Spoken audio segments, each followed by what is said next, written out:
शाहूवाडी तालुक्यातील बांबवडे येथील बाजारपेठेतील सोन्या चांदीचे दुकान फोडून चोरट्यानं 1,10,000 रुपयांचं सोने, चांदी व रोख रक्कम लंपास केली आहे। 2 दुकानं फोडून चोरीचा प्रयत्न केल्याची धक्कादायक घटना समोर आली आहे। या घटनेची नोंद शाहूवाडी पोलीस ठाण्यात झाली आहे। घटनास्थळावरून व पोलिसांकडून मिळालेल्या माहितीनुसार 28 एप्रिल 2026 रोजी सायंकाळी 7:30 ते 29 एप्रिल रोजी पहाटे 4 वाजण्याच्या दरम्यान ही घटना घडली।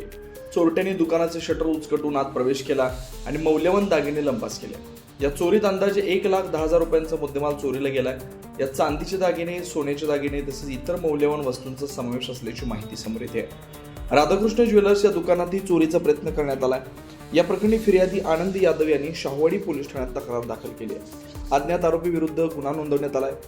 या घटनेची माहिती मिळताच शाहूवाडी पोलीस ठाण्याचे पोलीस निरीक्षक राजेंद्र सावंत्रे यांच्या मार्गदर्शनाखाली पोलीस उपनिरीक्षक Parshuram Shirsat, police head constable Mansing Khatal, Shivaji Patil यांनी घटनास्थळी जाऊन पंचनामा करून तपास सुरू केला आहे। सध्या परिसरातील सीसीटीव्ही फुटेजची तपासणी तसेच ठसे तज्ञ व श्वान पथकाच्या साहाय्याने तपास कार्य सुरू आहे। लवकरच आरोपींना अटक करण्यात येईल असा विश्वास पोलिसांनी व्यक्त केला।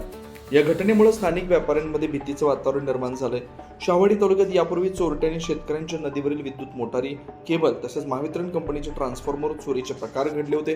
त्यानंतर आता चोरट्यांनी सोन्या चांदीची दुकानांकडे मोर्चा वळवल्यानं तालुक्यात भीतीचं वातावरण पसरलंय। महासत्ता लाईव्हसाठी शाहूवाडीहून नथुराम डवरी। अशाच ताज्या अपडेटसाठी महासत्ता न्यूजला सबस्क्राईब करा।